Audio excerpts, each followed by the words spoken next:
Good afternoon. Welcome to another episode of Machine Medicine's interview series.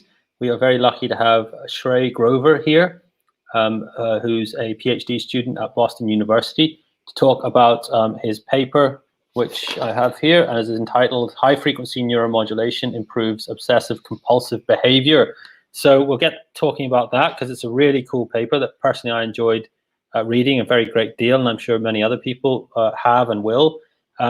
But first of all, Shrey, thanks for being here, and it would be great if you could just kick off by giving us a very sort of bird's eye view of your background, what you did your undergrad in, how you ended up at Boston doing this, and what sort of motivates you, and maybe even where you want to go for the future. Sure. Thank you, Jonathan. Thank you for having me.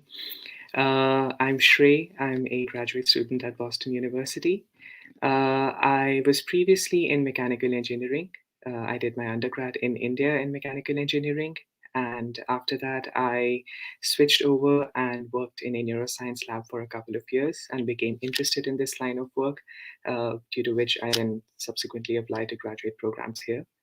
And right now at Boston University, I'm working with Professor Robert Reinhardt in the Department of Psychological and Brain Sciences. And in our lab, we work on various aspects related to cognition, how they relate to characteristic rhythmic activity patterns in the brain, and how we can change those activity patterns in a non-invasive manner. That forms the focus of my work right now. And in many ways, that will form the foundation for the future work that I would like to pursue in this field, subsequently going deeper into how these rhythmic activity patterns relate with cognition. That Fantastic. will most likely form the foundation for my future work as well. The archetypal young idealist, Shrey. Great to Yes. see, and may long it last. Thank you. So what was it, just sort of sticking with your sort of background for a second before we dive into the nitty gritty? I'm interested, you're a mechanical engineer, and then did you have a eureka moment? Did you have an epiphany when you realized, look, was there something in your psychology studies or something that made you feel, was there a moment? Well, I think it was more of a gradual realization than one single moment. It was a realization over taking a couple of courses related to psychology and linguistics that this is very much an active area of research. And particularly in India, in the environment where I was, where I did not have a lot of familiarity with these subjects at that time, being in an engineering college, I was even more drawn to them. So initially it was purely for exploration. But then when I got the opportunity to assist, to volunteer in a lab, that was the time when I got really into it and became interested in the nitty-gritty of things, and really began appreciating what neuroscience is about and what kinds of questions it tries to answer. Cool. Well, let's get on to that, since that's what you're all about. So this is a really beautiful paper, I think, a really lovely piece of work, and obviously published in a very prestigious journal, Nature Medicine, Shrey. So, congratulations on that. But I guess it would be good for us to initially talk about OCD and or not. So I've already put my foot in it, because the title of this paper is in fact not OCD, but OC behavior, right? Obsessive-compulsive behavior. But let's talk about, I guess, the implicit sort of thing here is about the pathology, obsessive-compulsive disease, which is, affects many millions of people worldwide. It can be pretty debilitating for some people, right? Even though it's a sort of spectrum that all of us are on, I guess, at some level. So absolutely. Yeah. In fact, so you're right that it does happen to fall onto a spectrum, and different individuals may experience symptoms at differing levels of severity. In their most severe form, these symptoms contribute to a diagnosis of obsessive-compulsive disorder when the individuals experience the most distress. And according to various estimates, it's among the most disabling diagnoses, most disabling conditions. So But instead of focusing solely on obsessive compulsive disorder, we are now recognizing that there are also subclinical forms of obsessive Yeah. compulsive behavior. That is, individuals who may not meet the official diagnosis of obsessive compulsive disorder, but still experience these behaviors to some degree, contributing to some distress in their lives. And various epidemiological studies have estimated that anywhere between 10% to even as high as 28% of people may experience some distress due to these behaviors. Uh, and these behaviors are highly heterogeneous. You may experience different kinds of symptoms. Different people may experience different clusters of symptoms. Yeah. So there's a wide heterogeneity and prevalence of such behaviors in the broader population. Yeah, and I guess it made me, one of the things that's sort of exciting and interesting about this work is that I guess the thrust of it is that which makes sort of perfect sense perhaps from one perspective, but maybe a little bit surprising from another, is that in fact, as in many conditions, probably the phenomenon of obsessive compulsive disorder is kind of a dysfunctional mode of something that's highly functional when it's working as intended, a learning mechanism. And I think that's one of the really nice things about this paper, right? That you relate this sort of disorder or the abnormal side of it or the harmful side of it to actually something that's highly functional, namely sort of the reward, the process of learning through reward and punishment. So do you want to Yes. say anything about that? Is that the Yes. sort of a motivating feature? So, broadly in the field of psychiatry, we have begun appreciating the contribution of cognitive neuroscience. That is, we now try to understand how psychiatric classification and symptom classification relates to basic cognitive processes. So, we in this we call this the transdiagnostic perspective of obsessive compulsive behavior, in which instead of looking solely at OCD, we identify that there are compulsive behaviors which are common across so many different clinical conditions, including OCD, gambling disorders, substance use disorder, compulsive eating, Tourette syndrome. There are so many different conditions which actually share certain symptom dimensions. And these symptom dimensions can be related to basic brain function, basic cognitive function. And in along that vein, obsessive compulsive behavior has been associated with abnormalities in how we form habits and how we regulate our habits. And habit formation is a process that relies on how we process rewarding information.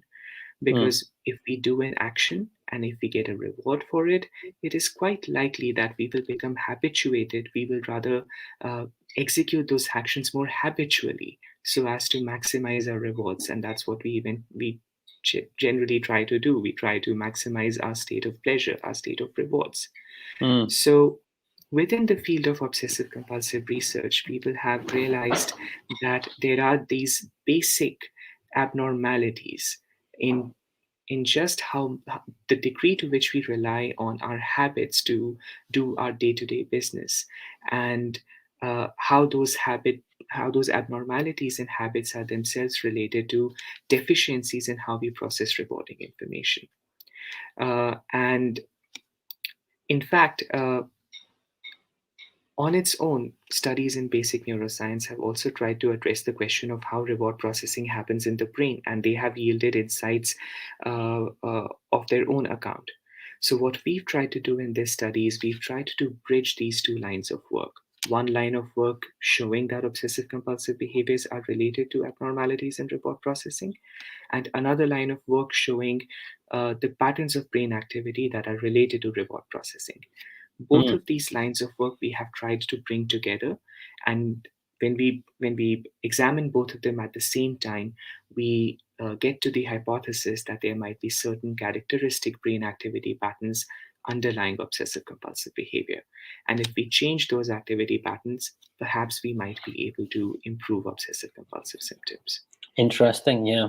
So just to sort of bring it down to brass tacks, actually, sort of anatomical localization. There's the sort of I guess, anatomical sort of playing field that we're in is the sort of frontostriatal loop. And in particular, we're interested here in the orbitofrontal cortex and its relationship to the ventral striatum. Is that right? Yes. Great. And so talk about the sort of main sort of there's an intricate web of connections between these sites, but in particular in this paper you're talking about a very particular connection that you're focusing on, the neuromodulatory element relates to, and that's the beta gamma synchronization between. So tell us what's this sort of feature? What is it, and why did it become the focus of this paper? So over the last decade, there have been many studies in human electroencephalography and magnetoencephalography, EEG and MEG, in which we can examine patterns of electrical activity while someone is performing some task. Over the last decade, there were many studies looking at the patterns of activity that are related to reward processing. In these studies, what people have identified is that when someone is presented with a rewarding feedback, let's say they were making a selection between two choices, and if their selection was awarded, then after presentation of the rewarding feedback, there is a burst of activity, rhythmic activity, that we measure in the frontal electrodes, channels which are placed on the front part of the scalp. And these rhythmic activity patterns fall in this high beta, low gamma range. So when we examine rhythmic activity patterns, we became interested in this line of work because this suggests that these rhythmic activity patterns related to reward processing, they may also be associated with obsessive compulsive behavior, because it is hypothesized that these rhythmic activity patterns originate from the orbitofrontal cortex. And the orbitofrontal cortex is also a brain region highly implicated in obsessive compulsive behaviors. So this was sort of the critical, I would say, the neural signal, which became the focus of our study, because if this neural signal is associated with reward processing, and if reward processing is associated with obsessive compulsive behaviors, and if both of these behaviors are rooted in orbitofrontal cortex, then these beta gamma rhythms really might be the key to change the activity patterns in the orbitofrontal cortex and consequently improve obsessive compulsive symptoms. Fascinating. So this is figure 1 that we've got up on the screen here from your. So this is the connection that we're talking about here between the orbitofrontal cortex and the nucleus accumbens, I guess, and the ventral striatum down there. And do we think there's a beta gamma synchronization there? So we think this is an anatomical, a real anatomical link that we can see in sort of evidence for sort of white matter tracks. But the sort of functional connectivity is a synchronization between these two areas. Is that right? Is that the kind of idea? That's the sort of the functional signal that we think is conveying some kind of signal. And just to sort of pin things down in kind of cartoon terms. The orbitofrontal cortex has been historically associated with sort of stimulus response associations. Is that right? Whereas with the nucleus accumbens and ventral striatum, we're thinking about rewards. And so this is a way of sort of relating particular stimulus response sort of pairings with their relevant reward valence, i.e. reward or punishment, right? Is that right? Current theories of these beta gamma rhythms, they propose that these rhythms facilitate making associations between stimuli and the appropriate actions that lead to rewarding outcomes. And which is where this synchronization aspect comes in. We hypothesize that orbitofrontal cortex may be synchronizing its activity with the ventral striatum in this beta gamma frequency range. This is a broader hypothesis. In the current study, we focused solely on the orbitofrontal cortex, but we do expect, or we hypothesize, that it is the synchronization between these two areas in this beta gamma frequency range, which might be key to targeting improving obsessive compulsive symptoms. Interesting. Okay, so let's move on, if we may, because I'm conscious that time is of the essence. To the kind of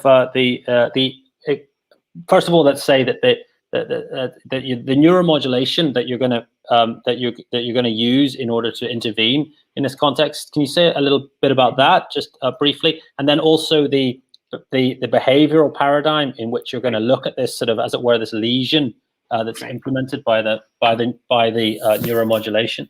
Right.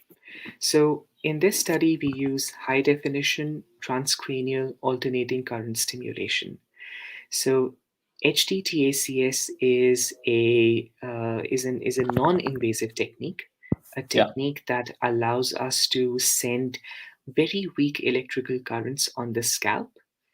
We orient these currents on the scalp in such a manner that they can propagate maximally to a particular brain region.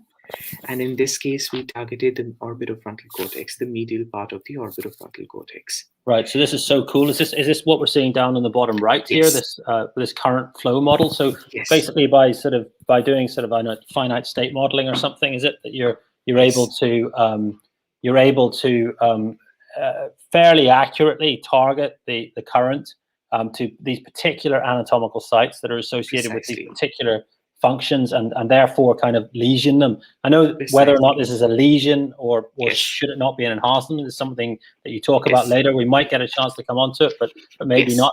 And then above that, in panel A, you have the behavioral paradigm. So no doubt this is second nature to you, but can you say something a little bit about this kind of, this would be a fairly standard reward punishment task, would it? Yes, it's a fairly standard task, which we call a reinforcement learning task, in which participants have to figure out which stimuli to select and which stimuli to avoid in order to maximize their earnings. And in this case, whenever they make a choice, they are presented with a rewarding feedback, a punishing feedback, or a neutral feedback. And through the feedback they are provided over time and fairly quickly, they figure out which stimulus they need to select. Right. Gotcha. And so the idea, and this is, I think we see here, and we get to the kind of one of the sort of principal results here, right? Yes. And before we talk through that, or maybe we will talk through it, and let's just sort of outline what's going on here. So this is the sort of optimal choice behavior for the rewards in the blue, is that right? And these are the optimal choice behaviors for punishers that we see in the yellow. And this is over the course of the trial. So we see that, Kel-Surprise must have been a result in many other papers. People rapidly learn over the course of around 20 trials that they become as good as it's sort of possible to be with these stimuli. Is that right? And then this gets to one of the really fascinating things about this paper, which is that it didn't interfere with both reward and punishment-based learning, but only reward. That's kind of fascinating, right? Because we think of sometimes, or maybe it's naive, but we think sometimes of reward as nothing more than the kind of the inverse of the absence of punishment, as the absence of a reward, and vice versa, if you see what I mean, right? But this seems to fly in the face of that, right? I think this is where the fact that we particularly targeted beta-gamma rhythms, our neuromodulation was focused on beta-gamma rhythms rather than a blanket lesion of the orbitofrontal cortex. I think that's the critical aspect here, because beta-gamma rhythms are associated primarily with reward processing. Processing of punishing feedback is typically associated with a different frequency pattern in a different brain structure. So it's this functional specialization of our neuromodulation design, which we suspect is contributing to this valence-specific effect, in which changes happen only in the reward condition and not in the punishment condition. Fascinating. And it looks like a very significant effect as well. Yes. Even though you did Bonferroni corrections and stuff, right, for multiple comparisons. Yes. All the tests are corrected. That's great. And then, so this brings us on to the sort of the second part of, actually, before we get on to that, may I just sort of back up and just say, I don't think there's a relevant figure for it unless we go into the supplementary material. But one of the very nice things that you did here in order to address the sort of reward versus punishment learning is that you then fitted some computational models of reinforcement learning in order to try and sort of, I guess, dissect what's going on here. And yeah, so just to sort of summarize from my understanding, you fitted a sort of vanilla Q-learning model, is that right? Yes. A slightly Yes. more complex Q-learning model that modeled reward and punishment as separate entities, and then an actor-critic model. Right. So could you say a little bit about that, and which one won out, and was it as expected, and what's the interpretation we should draw from that? So yes, we did fit 4 reinforcement learning models. We fit 2 Q-learning models, simple basic Q-learning models, and one had a slight variation in it, in which we changed how the relative weighting of positive and negative feedback. Right. We then fit an active critic model, again a fairly common model used in reinforcement learning studies, particularly studies examine activity patterns in basal ganglia. And then we fit a hybrid model, which incorporated elements of both Q-learning and active critic. And previous studies have used such models in different clinical conditions, such as schizophrenia. In our case, our reward-guided behavior as well as punishment-guided behavior, both kinds of behaviors, were best explained by the actor critic model. And within this model, there is a parameter called temperature, typically represented as beta. And this parameter reflects stochasticity in decision making. It reflects just how exploitative, how deterministic you are in your choices. If you've made one choice in the previous trial, do you continue to make the same choices repeatedly over the following trials? Yes. The beta parameter controls this exploration versus exploitation trade-off. And what we found was that during the beta gamma neuromodulation, our participants showed increased exploratory tendencies, as a consequence of which they became less likely to keep selecting the choices that lead to rewarding outcomes. They were more exploratory in behavior, and they were making switches. They were trying different options. They were not sticking with one particular option. Got you. Fascinating. And just so, and then relating this back to the kind of the clinical phenotype, the sort of theory then about the obsessive compulsive sort of behaviors would have it that when people are in an obsessive compulsive state, then they're not exploring enough. They're just, as it were, exploiting some previously rewarding path. And so by interfering with the neuromodulation, one might suppose that one could increase the temperature of that parameter in their model and make them more exploratory, and thereby treat the clinical phenotype. And so tell us give us the punchline. Is that what happened? That's what we suspect happened. In the second part of the study, where we examined obsessive compulsive behaviors, unfortunately, in that part of the study, we could not precisely model these reinforcement learning mechanisms. But that's what we do suspect happens, because obsessive compulsive behaviors, as you said, is also engaged with, it also involves this repetitive selection of actions which the person feels might be subjectively rewarding, even though objectively they might have little relevance. So it's this repetitive selection that is being targeted. And we think that the way repetitive selection was modulated in the first experiment in the reinforcement learning task, in a similar manner, obsessive compulsive behaviors may be getting affected in the second task, in the second figure that you're showing right now. Yeah, so here in the top left, I guess if we have to pick on one of them, this is the one, is it? So we see the two groups. In the blue, the results from the people who had the intervention, the yellow people that were in the control group. And then the scale that we have on the y-axis, this is the kind of gold standard obsessive compulsive self-reporting kind of clinical tool. Is that right? Yes, yes. What have you an idea for how it looks pretty clear that there's not only an effect that you've shown to be significant, but that it's a very long-lasting one? So first of all, that's kind of looks like an impressive result. How significant is this score difference, this improvement from a sort of clinical perspective? So we observe a reduction of approximately 28% on average across individuals, which we think is a contribute. It is a significant contribution, and something which can potentially form the basis of even more robust and sustainable designs. And I guess an implication of or implicit in what you've said about there being percentage reduction in terms of how you characterize it, is that you get in absolute terms, you have a bigger reduction for people that have more severe obsessive compulsive phenotype in the first instance. So in a way, it works well, right? Because the people that have severe, not disease, severe symptoms get a bigger bang for their buck, as it were. We do observe that, yes. In our analysis, this finding emerges that individuals who had higher symptom severity, those individuals showed greater benefits following neuromodulation. So it's something which forms a foundation for subsequent research, in which we would like to examine what is the precise mechanism through which these effects arise, and how they can be made even more robust and sustainable. Okay.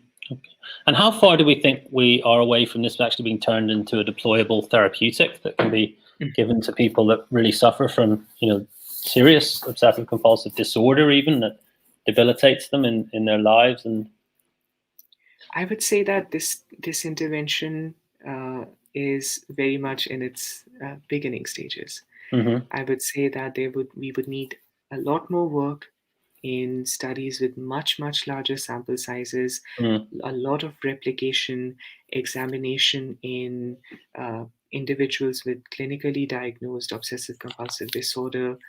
We would also need examination of how this intervention fares against existing treatments, how it complements existing treatments. So I would say that this is very much just the first step. And typically for such kinds of interventions, it is a long process in which it takes years of research before something can be certified for clinical use, for actual clinical use in a clinical setting. Up until then, I would say that this technique primarily remains an investigational use in a laboratory setting under trained supervision. But hopefully, with additional research, we may be in a position where such interventions can actually be transported into a clinical setting. Yeah, so maybe somewhere like 5 to 10 years, if we're really lucky, perhaps longer. Hopefully, yes. More if it's more typical kind of transition. And for you, Shrey, what's next? And what's the next Nature paper? Hopefully. So we are trying to expand upon this work and see, do these benefits extend to individuals with obsessive compulsive disorder? And we are trying to get a better understanding of the mechanisms involved. As we were discussing about beta-gamma synchronization between the orbitofrontal cortex and ventral striatum, which we suspect might be the primary causal mechanism driving these improvements in obsessive compulsive symptoms. We would like to test that. We would like to examine through concurrent neuroimaging, seeing how patterns of activity in the ventral striatum are affected. Is there a way we can directly target the ventral striatum? These are all kinds of questions that will motivate our future research, and we are working towards those questions right now. And when you say imaging, have you got any particular modalities in mind? So we are currently looking into how brain stimulation devices like DACS that we use here can be paired with functional MRI scanning. And that is one way in which we can see the impacts of orbitofrontal cortex stimulation on the ventral striatum, and see if it changes patterns of connectivity between the two areas in fMRI, and if that change in connectivity patterns is associated with improvement in symptoms or improvement in so really asking if there's plasticity is playing a role here and setting up Precisely. a new pattern of activity. Precisely. Yes. Yes. Brilliant. That's fascinating, Shrey, and thank you very much for your time. I'm conscious that we're reaching the end of it. Have you any last parting words of advice for aspiring neuroscientists such as yourself? What are the tools that they need in their toolbox, intellectually and skills wise, for a career in this area? I think neuroscience is an area which is extremely broad. It's an area which welcomes individuals from many different backgrounds and skill sets, ranging from psychology to electrical engineering to computer science. So I'd say my recommendation would simply be that capitalize on your skills, capitalize on your interests, on your background, and find a research question that you see that you're motivated for. And neuroscience is broad enough that you will definitely find some people who are working on the kinds of questions you're interested in. There's Quite so. definitely a lot of scope here and a lot of research happening. Every day we are learning lots and lots of things about the brain, and it's an exciting time to be in neuroscience. Absolutely, it's a very broad church, and you're quite couldn't agree more. Many exciting things happening. I would argue the most interesting and exciting area of medicine and sort of science more generally to be in at the moment. Shrey, thank you so much for your time. It's been a pleasure. I've really enjoyed reading this paper. Hopefully, if this interview does nothing else, it'll bring more attention to your lovely work. And yeah, thanks again, and hope to catch up again soon. Bye now. Absolutely. Thank you so much for having me.